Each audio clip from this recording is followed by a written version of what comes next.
Hay una escena que se repite más de lo que la gente quiere admitir, pero que curiosamente casi nadie la analiza porque deja mal parado al personaje intelectual que muchos han construido con bastante esfuerzo. Imagínate una mesa de amigos, cerveza en mano, conversación relajada. Uno menciona que cree en Dios. No está predicando, no está citando versículos, simplemente lo menciona como parte de su vida.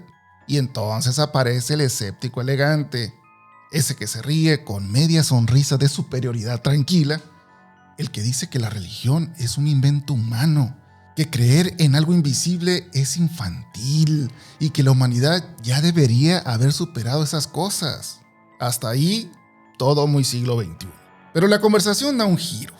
Alguien menciona una casa vieja donde se siente algo raro, o cuenta que su abuela juraba haber visto una sombra caminar por el pasillo cuando murió su abuelo. Y de pronto, el mismo escéptico que hace 5 minutos estaba desmontando a Dios con argumentos científicos, empieza a hablar en voz baja, como si el fantasma estuviera escuchando desde la cocina. Ya no suena tan seguro. Ahora dice que esas cosas sí pasan, que hay energías que no entendemos, que el universo tiene misterios, que hay presencias que se sienten aunque no se vean y que uno nunca sabe qué fuerzas están ahí afuera moviendo los hilos. El tipo que hace un momento exigía evidencia empírica ahora habla de vibraciones, de intuiciones raras, de que en ciertos lugares algo cambia en el ambiente. Evidentemente no puede probarlo, pero lo siente. Y sentirlo, curiosamente, de pronto se vuelve suficiente. El mismo estándar de evidencia que hace 5 minutos era obligatorio, ahora se relaja como cinturón después de una cena pesada. Y ahí está la escena completa. El escéptico brillante que se ríe de la fe tradicional, pero que baja la voz cuando alguien menciona una casa embrujada. Que se incomoda si le cuentan que en cierto cuarto murió alguien. Que dice no creer en nada sobrenatural mientras no le platiques de espantos en la oscuridad, a la luz de unas simples velas, porque ahí se le baja tantito el método científico y se le sube el azúcar. Es un escepticismo selectivo, muy elegante, muy moderno y sorprendentemente supersticioso cuando le conviene. No cree en Dios, pero sí cree en espantos. Y esa contradicción merece una conversación incómoda. Porque si no crees en nada sobrenatural, pero no quieres pasar la noche solo en una casa donde aparece algo, entonces tal vez el problema no es la fe. Tal vez el problema es que tu escepticismo funciona mejor con la luz encendida. Bienvenidos a Fallo Adulto. Este pequeño rincón donde no venimos a dar sermones ni a repartir diplomas espirituales, sino observar nuestras contradicciones humanas con la misma curiosidad con la que uno mira un choque en la carretera. Sabes que no deberías quedarte viendo, pero igual te quedas. Aquí el objetivo no es demostrar que alguien tiene la razón absoluta, sino entender por qué pensamos como pensamos, por qué creemos lo que creemos y sobre todo, por qué a veces creemos cosas que ni siquiera encajan entre sí. Porque si algo caracteriza al ser humano moderno, no es precisamente la coherencia perfecta, sino esa habilidad casi artística para sostener ideas que se contradicen sin que eso nos quite el sueño. Podemos ser muy críticos con las creencias de otros, mientras protegemos cuidadosamente las nuestras, incluso cuando ambas funcionan con el mismo tipo de misterio. En este podcast no pretendemos resolver todos esos misterios ni entregar respuestas definitivas como si esto fuera un manual espiritual de IKEA. Más bien, venimos a poner las piezas sobre la mesa, observarlas con calma y preguntarnos por qué a veces armamos muebles mentales bastante raros con ellas. Porque cuando uno empieza a observar con honestidad cómo cree la gente, descubre algo fascinante. No siempre creemos lo que es más lógico, sino lo que encaja mejor con la historia que queremos contar sobre nosotros mismos. El episodio anterior hablaba de algo que incomodó a más de uno: la espiritualidad a la carta. Esa versión elegante de la fe donde uno se queda con lo que inspira y descarta lo que exige. Hablamos de esa tendencia moderna a domesticar lo trascendente y reducirlo hasta que ya no contradiga nuestras decisiones ni cuestione nuestro carácter. Una fe que conserva el aroma espiritual, pero evita cuidadosamente cualquier cosa que pueda pedirnos revisar el orgullo, el ego o las decisiones que ya tomamos. Algo así como la religión light. Mismo misterio, menos calorías morales. Pero cuando haces eso, ocurre algo curioso. El espacio espiritual no desaparece. La necesidad humana de sentido sigue ahí, intacta, como una habitación que alguien vació, pero que nadie dejó de habitar. Quitas los símbolos antiguos, cambias el vocabulario, modernizas la estética, pero la pregunta sigue en el aire. ¿Qué significa todo esto? ¿Por qué estamos aquí? ¿Y qué demonios se supone que debemos hacer con esta vida mientras dura? Y cuando el espacio queda vacío, algo lo ocupa. A veces lo ocupa algo mucho más raro, porque el ser humano puede abandonar una explicación, pero rara vez abandona la necesidad de tener alguna, aunque sea una medio chafa, medio improvisada, pero que le permita dormir tranquilo y seguir diciendo que él no cree en nada.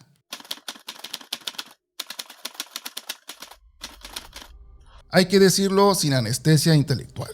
La modernidad presume haber matado las supersticiones, pero en realidad solo las maquilló y les abrió una cuenta de Instagram. El ser humano moderno se burla del incienso de los templos mientras prende velitas aromáticas para alinear su energía. Se ríe del agua bendita, pero compra cuarzos en línea porque algo se siente diferente. La credulidad no desapareció, simplemente cambió de estética. La modernidad tiene una historia muy bonita que le gusta contarse a sí misma. Según ese relato optimista, la humanidad finalmente dejó atrás las supersticiones antiguas gracias a la ciencia, la educación y un par de documentales de Netflix narrados con voz grave que siempre parecen confirmar que ya somos una especie adulta. Bajo esa historia tan tranquilizadora, el ser humano contemporáneo ya no cree en fantasmas, espíritus, demonios, ni presencias invisibles. Ahora somos racionales, escépticos y científicamente sofisticados.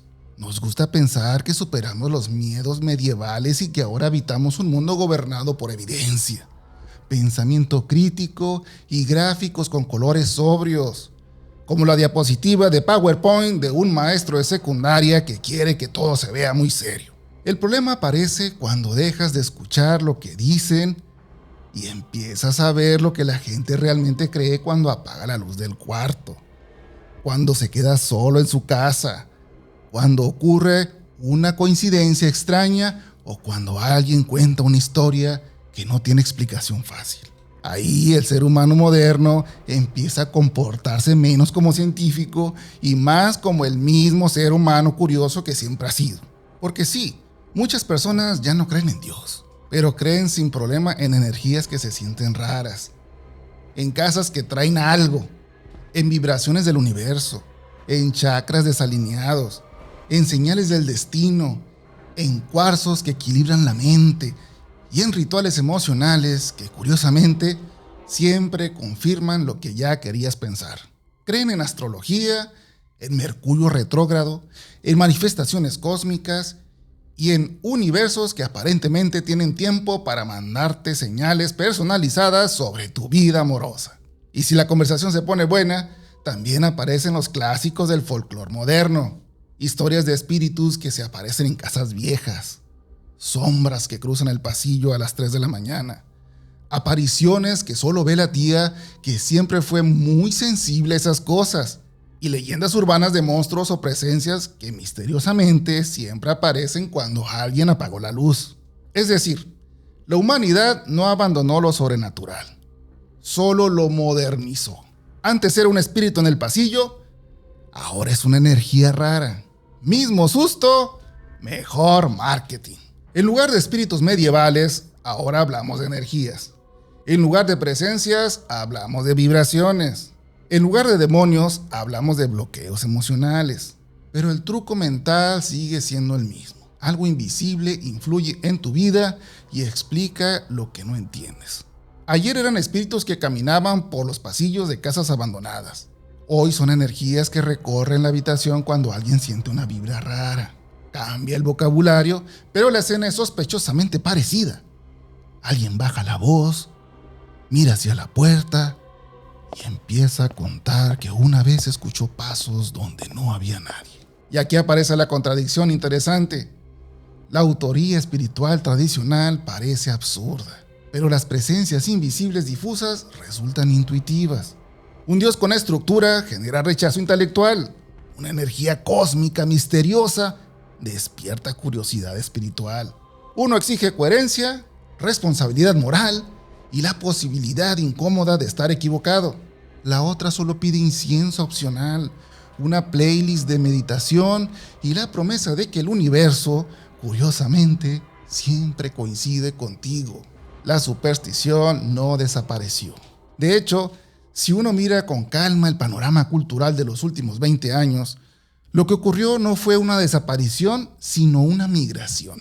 El pensamiento mágico simplemente abandonó los templos y encontró nuevos escenarios. Librerías de autoayuda, podcasts espirituales, cuentas de Instagram que hablan de energía universal y aplicaciones de astrología que prometen explicar tu personalidad mejor que cualquier psicólogo. Muchas de esas ideas, además, vienen envueltas en lenguaje que suena moderno, terapéutico y casi científico. No se habla de espíritus, se habla de frecuencias. No se habla de fuerzas sobrenaturales, se habla de vibraciones. No se habla de destino, se habla de alineación energética. El truco espiritual sigue siendo el mismo, solo le cambiaron el empaque. Eso explica por qué muchas personas que jamás entrarían a una iglesia a escuchar un sermón pueden pasar horas escuchando explicaciones sobre energías cósmicas, alineaciones planetarias o rituales de manifestación. No porque esas ideas sean necesariamente más racionales, sino porque están presentadas de una manera que parece menos autoritaria y más personalizada. La espiritualidad tradicional te habla de verdad. La espiritualidad moderna te habla de experiencia. Y la experiencia siempre es más cómoda de defender que la verdad. Solo cambio de vestuario. Ahora usa palabras bonitas, estética minimalista y hashtag de crecimiento personal.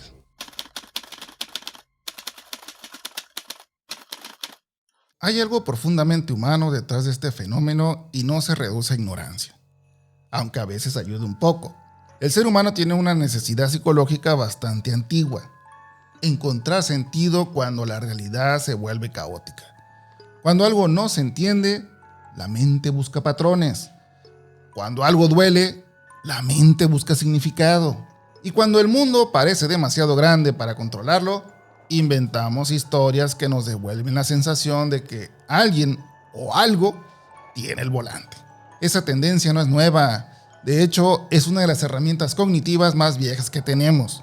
El cerebro humano detesta el vacío de explicación, detesta el azar puro y detesta sentirse pequeño frente a un universo que no responde preguntas. Necesitamos narrativas porque las narrativas domestican el caos. Y si quieres ver esto funcionando en tiempo real, basta con escuchar una conversación normal cuando ocurre algo raro. Alguien escucha un ruido en la casa, alguien cuenta una coincidencia extraña, o alguien recuerda una historia que su abuela juraba haber vivido. En cuestión de segundos, la mesa se llena de teorías. Que si era un espíritu, que si era una señal, que si era una energía que pasó por ahí. Nadie quiere quedarse con la explicación aburrida de que tal vez no sabemos qué ocurrió, porque el cerebro odia el vacío narrativo. Una historia, incluso una imperfecta, suele resultar psicológicamente más soportable que un vacío lleno de preguntas. Cuando una experiencia no encaja con lo que sabemos, la mente empieza a rellenar los huecos. A veces con intuición, a veces con imaginación y a veces con narrativas que nos tranquilizan más de lo que nos explican. Por eso las historias de presencias, energías o coincidencias significativas suelen sentirse tan convincentes. No necesariamente porque sean verdaderas, sino porque organizan el caos, le dan forma a lo inexplicable, transforman un mundo incierto en una historia que podemos contar.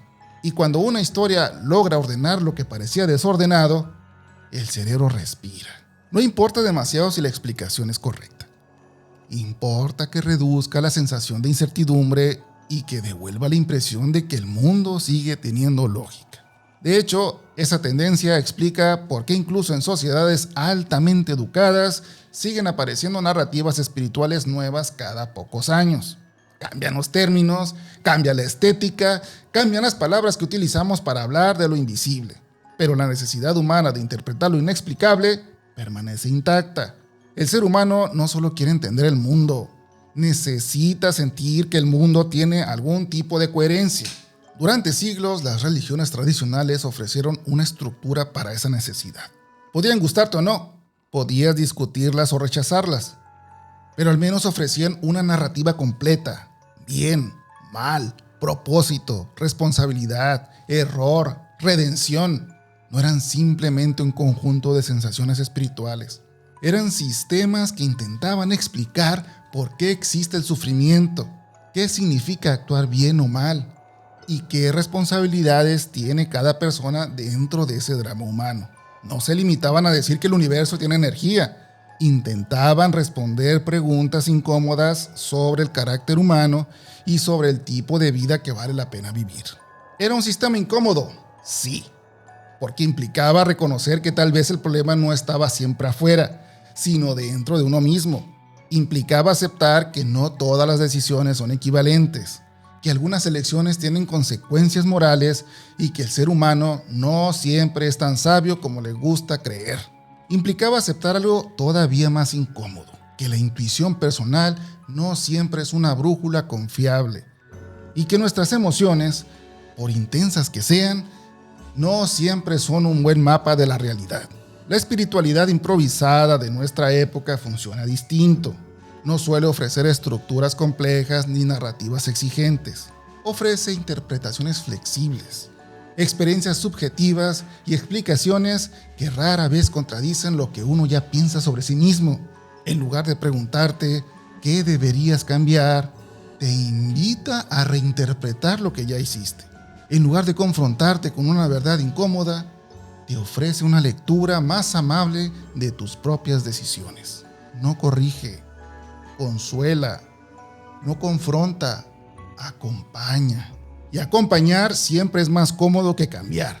Y si algo caracteriza a la espiritualidad contemporánea, es precisamente eso. Una versión del misterio que resulta emocionalmente reconfortante, incluso cuando evita las preguntas que realmente podrían transformarte.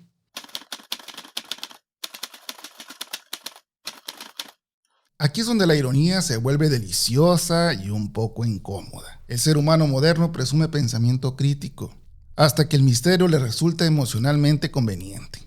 Entonces el mismo cerebro que exige evidencia para Dios acepta sin demasiada auditoría intelectual que el universo le manda señales cuando está enamorado, que un planeta en retroceso puede arruinarte la semana o que una piedra pulida tiene propiedades espirituales que casualmente siempre coinciden con lo que quiere sentir. Si uno observa con calma el paisaje espiritual contemporáneo, aparece un patrón bastante curioso. Muchas personas que se consideran profundamente racionales se burlan de las religiones organizadas con argumentos muy bien ensayados. Hablan de evidencia, de pensamiento crítico, de evolución cultural, de cómo la humanidad ha madurado intelectualmente y ya no necesita explicaciones míticas para entender el mundo. En esa narrativa, la religión pertenece a una etapa infantil de la humanidad. Algo que debería haber quedado atrás junto con las supersticiones medievales y el miedo a los eclipses.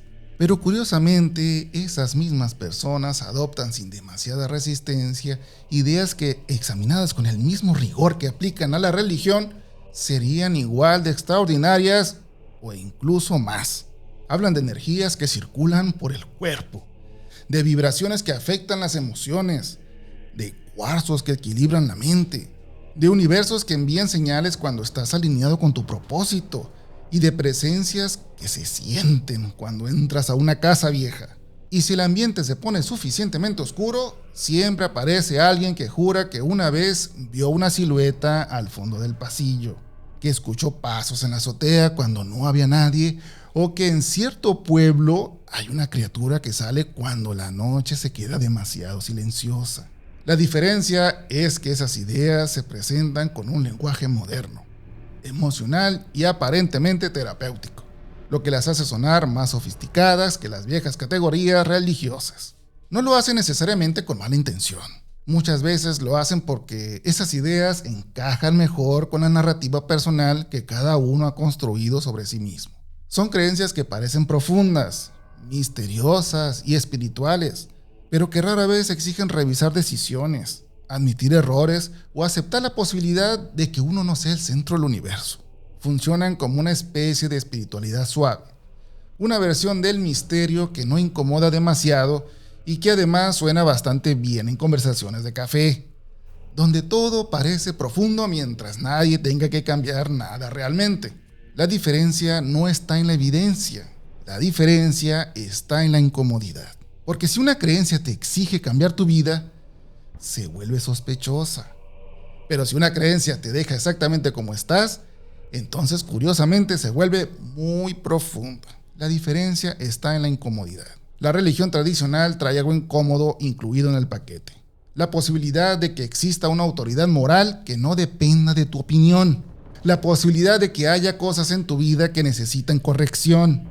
La posibilidad de que tu intuición no sea el árbitro final del universo. En otras palabras, la posibilidad de que tu propia narrativa personal no sea la versión definitiva de la realidad y que quizá exista algo más grande que tu percepción individual. La espiritualidad personalizada no tiene ese problema. Siempre te deja bien parado, porque en esa versión del mundo el universo no te contradice, no te corrige y rara vez te exige algo que no quieras escuchar. El misterio está ahí, sí, pero domesticado. Es un misterio que te acompaña, no uno que te confronta.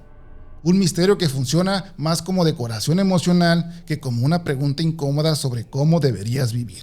En el fondo, la espiritualidad moderna funciona como un espejo extremadamente amable.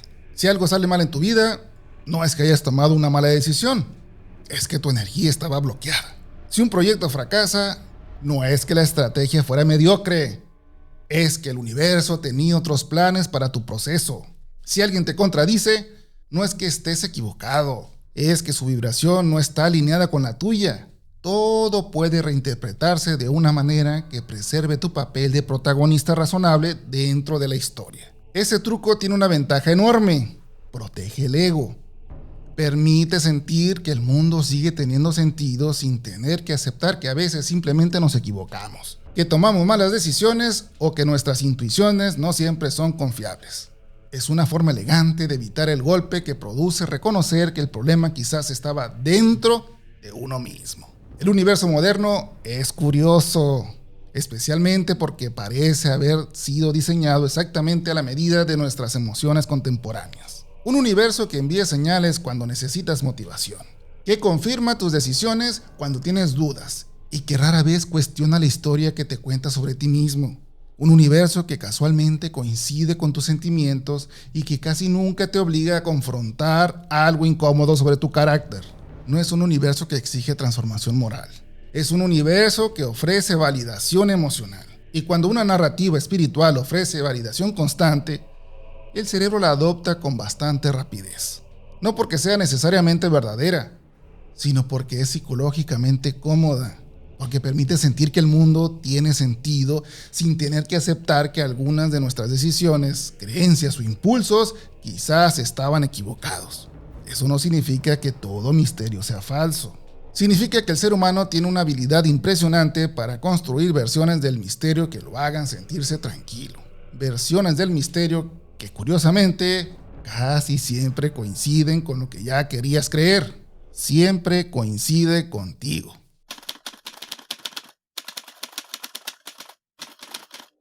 Ahora viene la parte donde el dedo deja de apuntar hacia afuera y empieza a girar lentamente hacia nosotros, porque es muy fácil detectar estas contradicciones en otras personas, hasta que uno se da cuenta de que también tiene su propia colección privada de creencias cómodas. Todos tenemos alguna idea que defendemos, no porque sea necesariamente verdadera, sino porque nos hace sentir un poco más tranquilos en un universo que, siendo honestos, a veces parece gigantesco e indiferente. Aquí es donde la conversación se vuelve incómoda, porque el problema no es que la gente crea en lo invisible. El ser humano siempre ha creído en lo invisible y probablemente siempre lo hará. Desde tiempos antiguos hemos intentado explicar lo que no entendemos recurriendo a historias, símbolos y fuerzas que no podemos ver, pero que sentimos que influyen en nuestra vida. Cada cultura ha tenido su propia palabra para nombrar ese misterio. Dioses, espíritus, presencias, destinos, energías o fuerzas del universo. El impulso siempre ha sido el mismo. Cuando la realidad se vuelve demasiado grande o demasiado confusa, el ser humano intenta narrarla. El problema real aparece cuando observas la coherencia de esas creencias. Cuando miras con calma qué ideas consideramos ridículas y cuáles aceptamos con naturalidad. Muchas personas que se ríen de la idea de Dios como si fuera una superstición medieval, creen con total tranquilidad en energías cósmicas, presencias espirituales difusas, señales del universo o vibraciones que afectan la realidad. No lo viven como contradicción, lo viven como intuición moderna, como una especie de sensibilidad espiritual sofisticada que aparentemente está por encima de las viejas religiones. Pero si uno se detiene a observarlo con calma, lo que aparece no es necesariamente una mente más racional, sino una mente que cambió de vocabulario. Las palabras suenan distintas, más contemporáneas, más psicológicas, más compatibles con el lenguaje del bienestar emocional. Sin embargo, el mecanismo mental sigue siendo el mismo. Algo invisible está influyendo en tu vida y explica lo que no logras entender.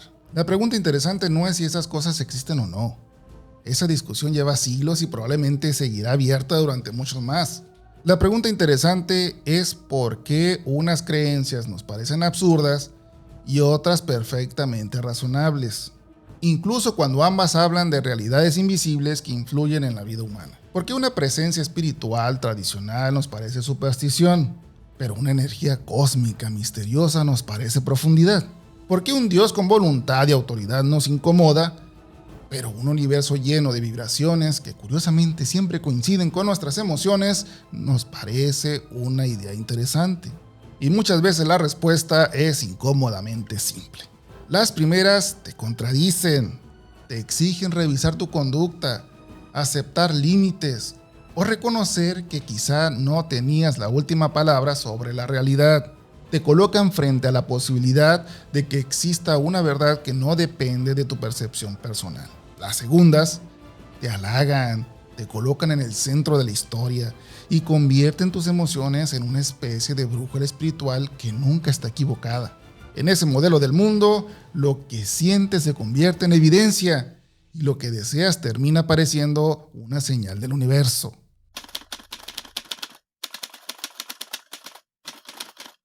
Aquí es donde la filosofía se baja del pedestal y se siente la banqueta contigo. Porque este tema no trata solo de intelectuales de X, ni de influencers espirituales con cuarzos de colores.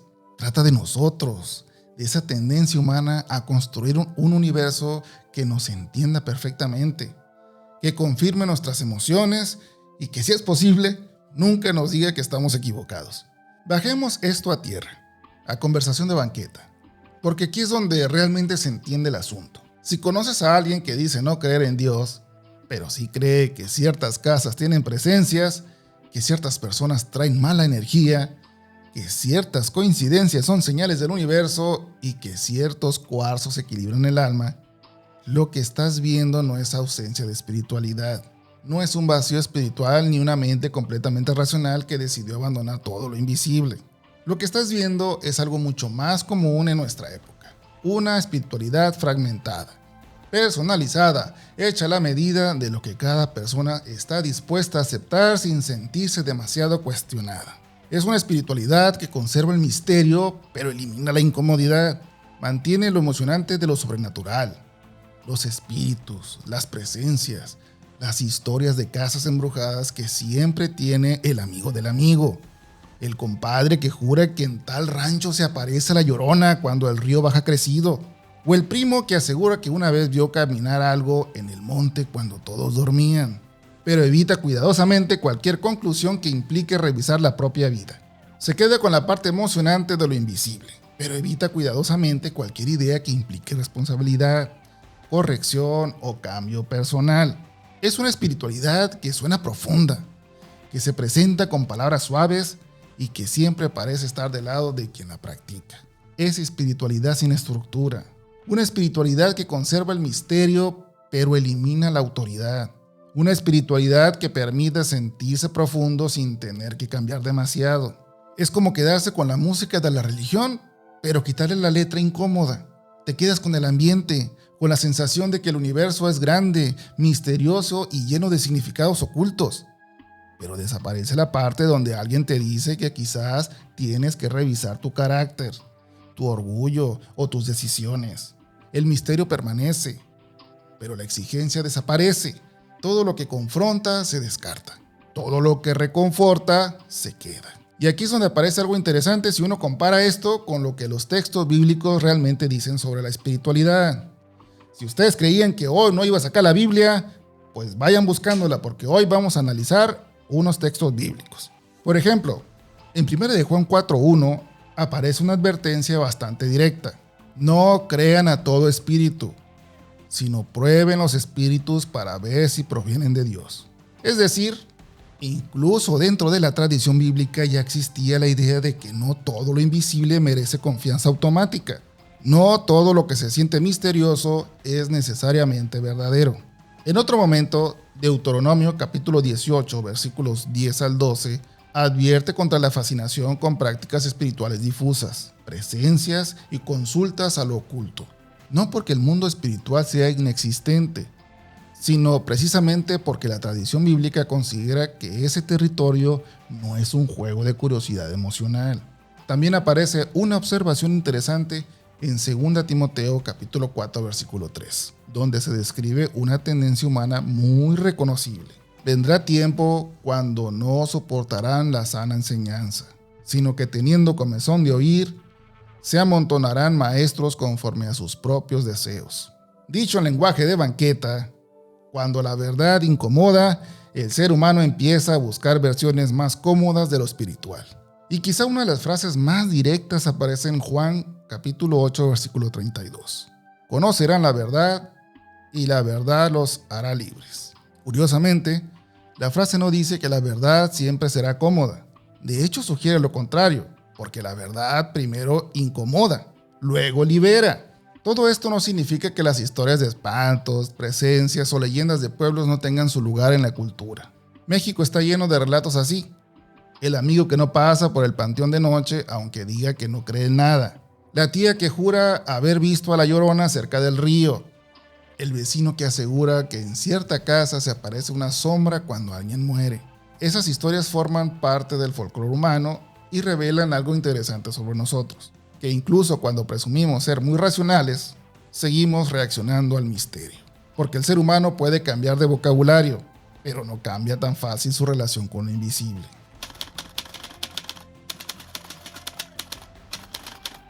Aquí va el reto de esta semana, y no es teórico. Durante los próximos días observa tus propias creencias con la misma curiosidad con la que observarías las de otra persona. Pregúntate qué ideas espirituales te parecen absurdas y cuáles te parecen razonables. Después hazte una segunda pregunta un poco más incómoda. ¿La diferencia entre unas y otras se debe a evidencia o a comodidad emocional? Porque a veces no elegimos lo que creemos por verdad, lo elegimos por confort. Porque la verdad tiene una característica muy poco popular. A veces te obliga a cambiar. La superstición moderna, no. La superstición moderna te abraza, te valida y te dice que el universo entero está conspirando para que sigas siendo exactamente como eres. Conveniente, espiritualmente sospechoso, pero muy cómodo. El fallo adulto de este episodio no es creer en Dios ni dejar de creer en Él. El verdadero fallo adulto es fabricar una espiritualidad hecha a nuestra medida. Una versión del universo que siempre confirme nuestras intuiciones y nunca contradiga nuestras decisiones. Cuando hacemos eso, no estamos explorando la trascendencia. Estamos rediseñando el misterio para que funcione como decoración emocional. Convertimos las preguntas profundas en accesorios emocionales y el misterio en una especie de ambientador espiritual que hace que la vida se sienta interesante, pero nunca incómoda. En otras palabras, no abandonamos lo espiritual. Lo domesticamos. Y eso explica algo curioso de nuestra época. Nunca habíamos tenido tanta información. Y nunca habíamos tenido tantas teorías raras circulando al mismo tiempo. Porque cuando la gente pierde confianza en una explicación sólida, no se queda sin creer. Empieza a creer en todo.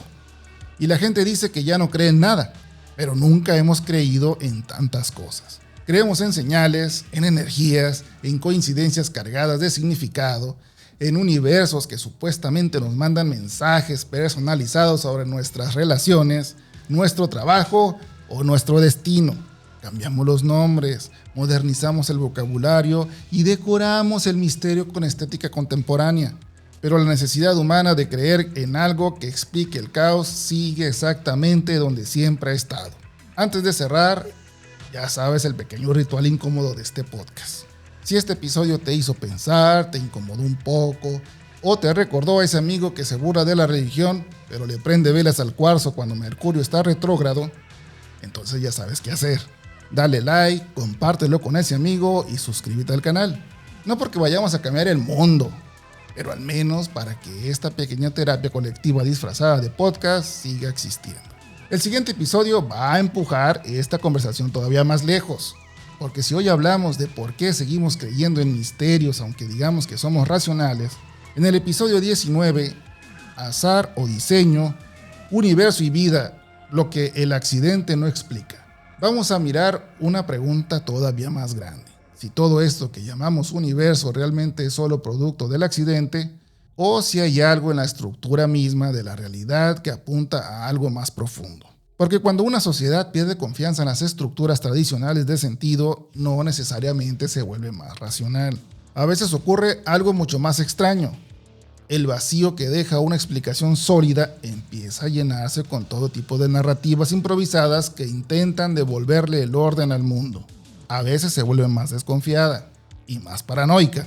Porque cuando ya no sabes en qué creer, cualquier historia que prometa revelar lo que nadie más está viendo empieza a sonar peligrosamente atractiva. Antes de irnos, quédate con una pregunta sencilla que tal vez te acompañe durante la semana. Si mañana desaparecieran todas tus creencias espirituales favoritas, ¿qué quedaría en pie? ¿Tu carácter? ¿Tus decisiones? ¿Tu manera de tratar a los demás? Porque al final, más allá de cuarzos, energías o presencias misteriosas, la espiritualidad real suele aparecer en lugares mucho menos espectaculares. En cómo hablas, en cómo decides, en cómo vives cuando nadie te está mirando. Y esa conversación apenas comienza. Y bien, creo que esto sería todo por este episodio. Como siempre, recordándoles que esto es solo por diversión. No se tomen las cosas tan a pecho. Es solo para pasar el rato. Y si llegaron hasta el final, más que agradecido por escucharme y ahorrarme el psicólogo. Así que hasta aquí y a la próxima. O sea, hasta la próxima.